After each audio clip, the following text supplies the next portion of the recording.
नमस्कार दोस्तों एवं मेरी सभी प्यारी बहनें जो भी महिला पर्यवेक्षक भर्ती परीक्षा की तैयारी कर रही हैं उनके लिए यह कक्षा अत्यंत ही महत्वपूर्ण होने वाली है क्योंकि हम हमारी सीरीज़ में पढ़ने वाले हैं। दोस्तों हम 4-5 वीडियो हमारे हो गए मिक्स क्वेश्चन के और अगली अगली जो प्रश्न आएंगे हमारे यह भी कैसे होंगे, मिक्स क्वेश्चन ही होंगे। यह हमारी परीक्षा के लिए हमने बहुत अच्छे से कंटेंट तैयार किया है और हम चाहते हैं कि आपकी परीक्षा के लिए यह बहुत ही महत्वपूर्ण साबित हो। तो दोस्तों आइए देखते हैं आज के हमारे पहले प्रश्न क्या हैं और यह प्रश्न हमारी फर्स्ट यूनिट और सेकेंड यूनिट से मिक्स क्वेश्चन है। तो दोस्तों आइए देखते हैं हमारे प्रश्नों को। आज का पहला प्रश्न है दोस्तों हमारा, सीपीआर प्रक्रिया में क्या शामिल है। तो दोस्तों सीपीआर प्रक्रिया में क्या शामिल है, पहला ऑप्शन है हमारे पास में केवल बचाव श्वास। दोस्तों दूसरा है केवल हाथों का संपीड़न। तीसरा है दोस्तों ए और बी दोनों और चौथा इनमें से कोई नहीं। तो दोस्तों सीपीआर प्रक्रिया में क्या शामिल है, दोनों शामिल है। क्या है दोस्तों, ऑप्शन नंबर ए इस प्रश्न का सही उत्तर है।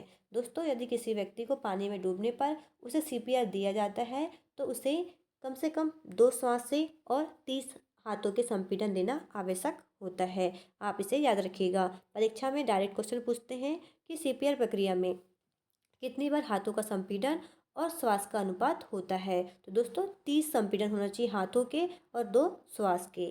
तो आइए बढ़ते हमारे अगले प्रश्न की ओर।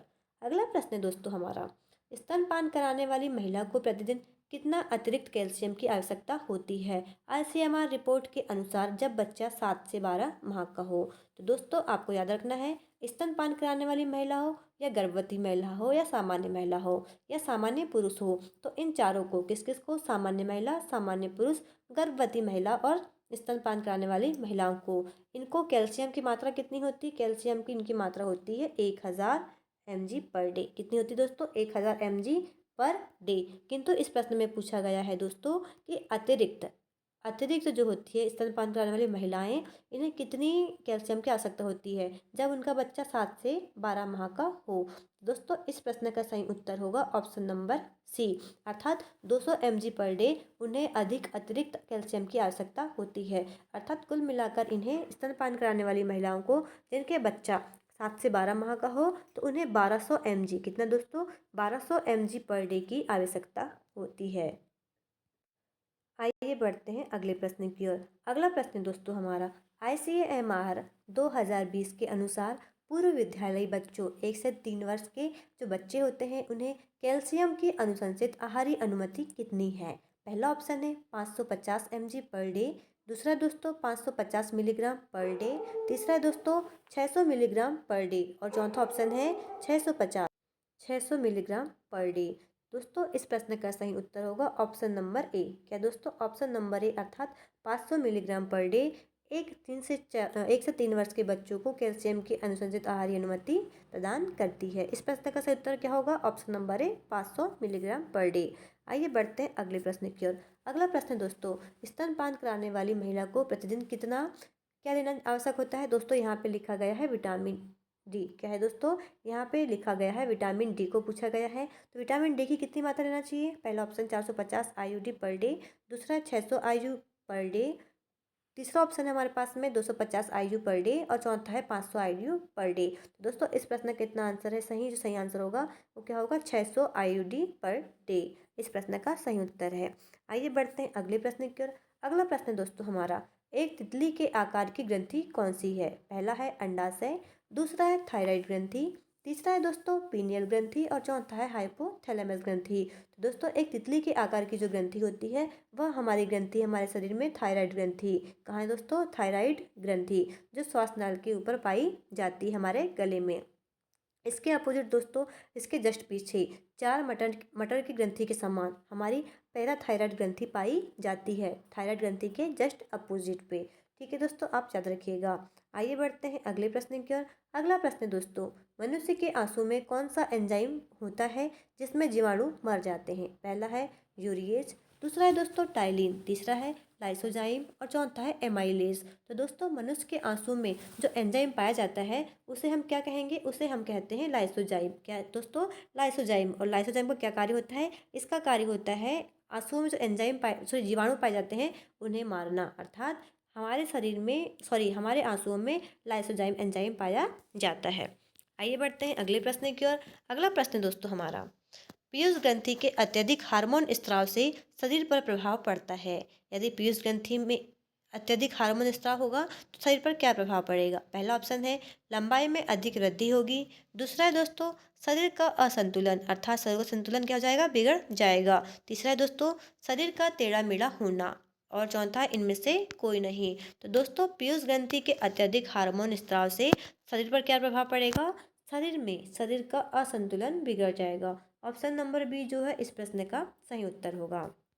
नेक्स्ट क्वेश्चन दोस्तों, समय से पहले प्रसव तब होता है जब यह किस बीच में होता है? अर्थात प्री टर्म डिलीवरी कब हो जाती है, इसका समय क्या होता है? पहला है दोस्तों गर्भधारण के 32 से 26 सप्ताह के मध्य में।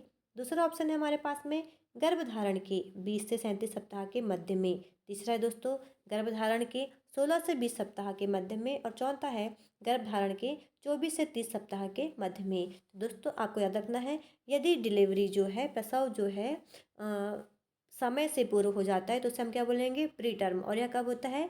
हमारे 20 से 30 सप्ताह के बीच में। गर्भधारण के 20 सप्ताह से 37 सप्ताह के बीच में। यदि 37 सप्ताह के पूर्व डिलीवरी हो जाती है तो उसे हम प्री टर्म बोलेंगे। और 40 सप्ताह में क्या होता है? यदि जन्म होता है तो उसे हम टर्म डिलीवरी कहेंगे। और इसके बाद में होता है अर्थात 42 सप्ताह के आसपास होता है तो उसे हम पोस्ट टर्म डिलीवरी के नाम से जानते हैं। इस प्रश्न का सही उत्तर होगा ऑप्शन नंबर बी। आइए हम आगे बढ़ते हैं अगले प्रश्न की ओर। अगला प्रश्न दोस्तों हमारा पीसीबी का टीका बच्चों को किन किन रोगों से सुरक्षा प्रदान करता है? पहला है निमोनिया और मेनिंजाइटिस। दूसरा ऑप्शन है हमारे पास में बेरी और रिकेटस। तीसरा है दोस्तों स्कर्वी एवं रतुंधी। और चौथा है दोस्तों इन्फ्लुएंजा या चिकन पॉक्स। तो दोस्तों पीसीबी का जो टीका है यह बच्चों को निमोनिया और मेनिंजाइटिस से सुरक्षा प्रदान करता है।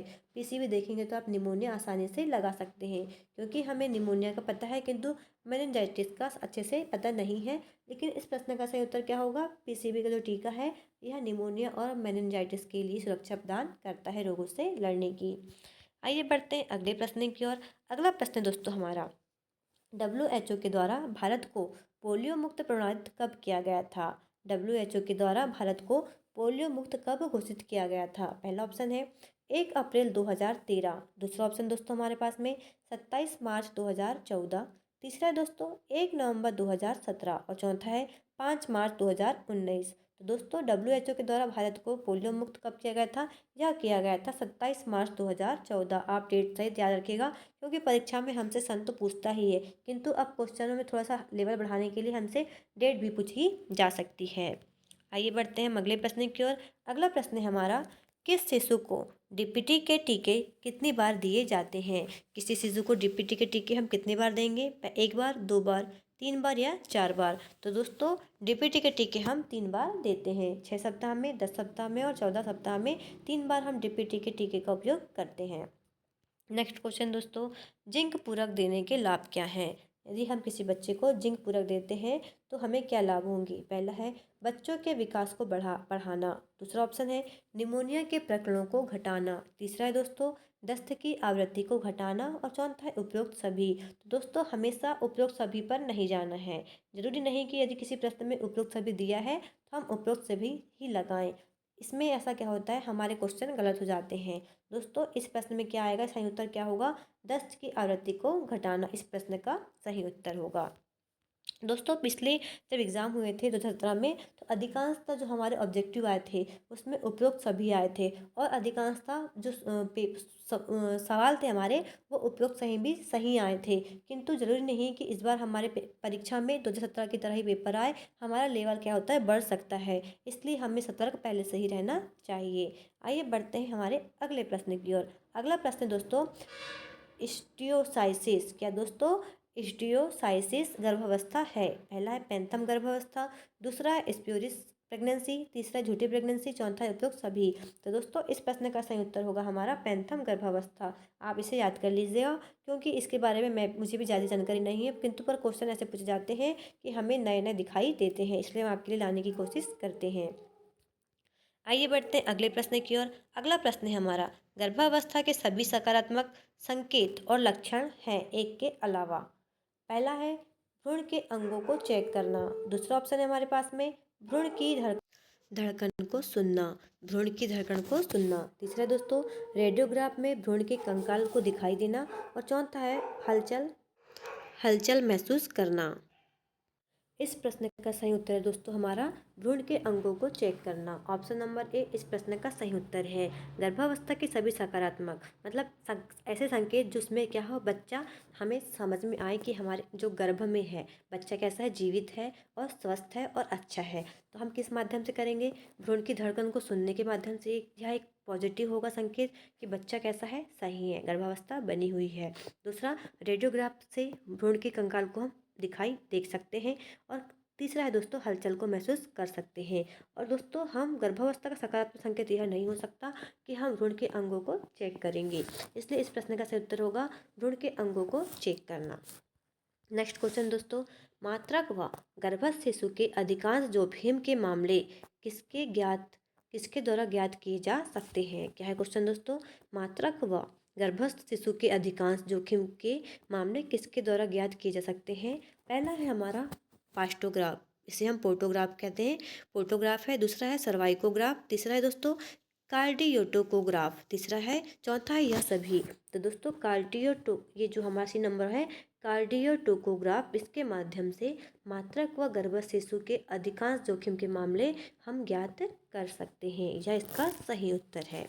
आइए बढ़ते हैं अगले प्रश्न की ओर। अगला प्रश्न दोस्तों हमारा, भ्रूण का वह हिस्सा जो गर्भाशय के निचले ध्रुव में पाया जाता है उसे क्या कहा जाता है। तो भ्रूण का वह हिस्सा जो गर्भाशय के निचले ध्रुव में पाया जाता है, प्रेजेंटेशन। दूसरा लाई। तीसरा एटीट्यूड। चौथा ऑप्शन है डिनोमिनेटर। तो दोस्तों इस प्रश्न का सही उत्तर होगा डिनोमिनेटर। यह भ्रूण के वह हिस्सा होता है जो गर्भाशय के निचले ध्रुव में पाया जाता है। आइए बढ़ते हैं, गर्भावस्था का स्वागत संकेत क्या है। पहला है लाइटनिंग। दूसरा है क्विकनिंग। तीसरा है क्राउनिंग और चौथा है एंगेजमेंट। तो दोस्तों गर्भावस्था का स्वागत संकेत जो है वह लाइटनिंग है। क्या है दोस्तों, लाइटनिंग। नेक्स्ट क्वेश्चन है हमारा, गर्भावस्था में ऊर्जा की आवश्यकता बढ़ जाती है क्योंकि किसके लिए अतिरिक्त ऊर्जा की आवश्यकता होती है, हमें यहाँ बताना है। पहला है गर्भस्थ शिशु और गर्भनाल की वृद्धि के लिए। दूसरा है मात्र ऊतकों की वृद्धि के लिए। तीसरा ऑप्शन है उपरोक्त दोनों और चौथा है इनमें से कोई नहीं। तो दोस्तों गर्भावस्था में बच्चे के लिए और माँ के लिए दोनों की वृद्धि क्या होती है, आवश्यक होती है। इसलिए गर्भस्थ शिशु और गर्भनाल की वृद्धि के लिए, मात्र ऊतकों के लिए गर्भस्थ शिशु में आवश्यकता की ऊर्जा, जो ऊर्जा की आवश्यकता है वो कैसी होती है, बढ़ जाती है। नेक्स्ट क्वेश्चन है हमारा, महिलाओं को गर्भावस्था के दौरान प्रसूति सहायता किस अनुच्छेद के तहत प्रदान किया जाता है। पहला है अनुच्छेद 42, अनुच्छेद 45, अनुच्छेद 47 और लास्ट ऑप्शन है अनुच्छेद 48। तो दोस्तों आपको याद रखना है आर्टिकल 42 अर्थात अनुच्छेद 42 में दिया गया है कि महिलाओं के गर्भावस्था के दौरान प्रसूति सहायता, यह किसके दौरान दिया गया है दोस्तों, तो यह आर्टिकल 42 में दिया गया है। नेक्स्ट क्वेश्चन दोस्तों हमारा, मिशन वात्सल्य योजना का उद्देश्य क्या है। मिशन वात्सल्य योजना का उद्देश्य क्या है दोस्तों, बच्चों को मातृत्व प्रेम देना। दूसरा ऑप्शन है हमारे पास में निःशुल्क शिक्षा देना। तीसरा है स्वास्थ्य संरक्षण और चौथा ऑप्शन है बच्चों को सुरक्षित वातावरण प्रदान करना। तो दोस्तों मिशन वात्सल्य योजना का जो उद्देश्य है, यह उद्देश्य क्या है, बच्चों को सुरक्षित वातावरण प्रदान करना। ऑप्शन नंबर डी इस प्रश्न का सही उत्तर है। क्या दोस्तों, बच्चों को सुरक्षित वातावरण प्रदान करना इस प्रश्न का सही उत्तर है। आइए बढ़ते हैं हमारे अगले प्रश्न की ओर। अगला प्रश्न पूछा है हमसे योजना से। हमारी जो योजना है पूछा है मंगल दिवस योजना कब शुरू की गई थी। पहला है 2007 में।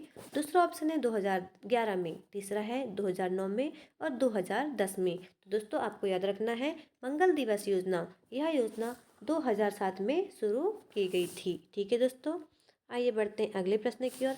अगला प्रश्न भी हमसे योजनाओं से पूछा गया है। पहला है प्रधानमंत्री मातृ वंदना योजना को पूर्व में किस नाम से हम जानते थे। तो दोस्तों पहला है हमारा सुरक्षित मातृत्व योजना। तीसरा है इंदिरा गांधी मातृत्व सहयोग योजना। तीसरा है दोस्तों महिला समृद्धि योजना और चौथा है महिला स्वशक्ति योजना।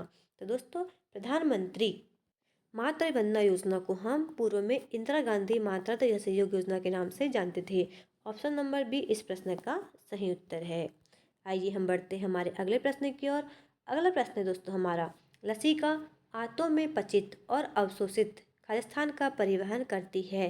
जो लसिकाएं पाई जाती हैं आंतों में पचित और अवशोषित किसका परिवहन करती हैं, तो वह परिवहन करती हैं दोस्तों वसा का। यहाँ पे क्या आ जाएगा, यह वसा का जो लसीकान होती है, आंतों में जो भोजन पचित होता है उसमें अवशोषित करता है और किसका वसा का परिवहन करता है। इस प्रश्न का सही उत्तर है हमारा ऑप्शन नंबर सी। दोस्तों इस वीडियो का हमारा अंतिम प्रश्न है, रक्तचाप को मापने के लिए चिकित्सक द्वारा उपयोग किए जाने वाले उपकरण का नाम बताइए। पहला है इकोकार्डियोग्राम, दूसरा है स्फिग्नोमेनोमीटर, तीसरा है दोस्तों स्टेथोस्कोप और चौथा है स्पाइरोमीटर। तो दोस्तों रक्तचाप अर्थात बीपी को मापने के लिए चिकित्सक के द्वारा उपयोग किया जाने वाला उपकरण क्या होगा? स्फिग्नोमेनोमीटर। और यदि किसी बच्चे का स्टेथोस्कोप हृदय की धड़कन सुनना है तो हम क्या करेंगे? स्टेथोस्कोप का उपयोग करेंगे, डॉक्टर के पास में होता ही है। ठीक है दोस्तों, यह हमारा अंतिम प्रश्न था और आप बताएंगे कमेंट करके कि हमारे प्रश्न आपको कैसे लग रहे हैं, आपको समझ आ रहे हैं या नहीं आ रहे हैं, और आप में किस तरह का परिवर्तन करना चाहिए अपने वीडियो में, आप हमें कमेंट करके बता सकते हैं। दोस्तों यदि हमारे प्रश्न में किसी त्रुटि हो तो हमें वह भी अवश्य बताएं, और यदि आपको ऐसे ही प्रश्न चाहिए तो हमारे चैनल को लाइक, सब्सक्राइब और हमारे इस वीडियो को शेयर अवश्य करेंगे। धन्यवाद।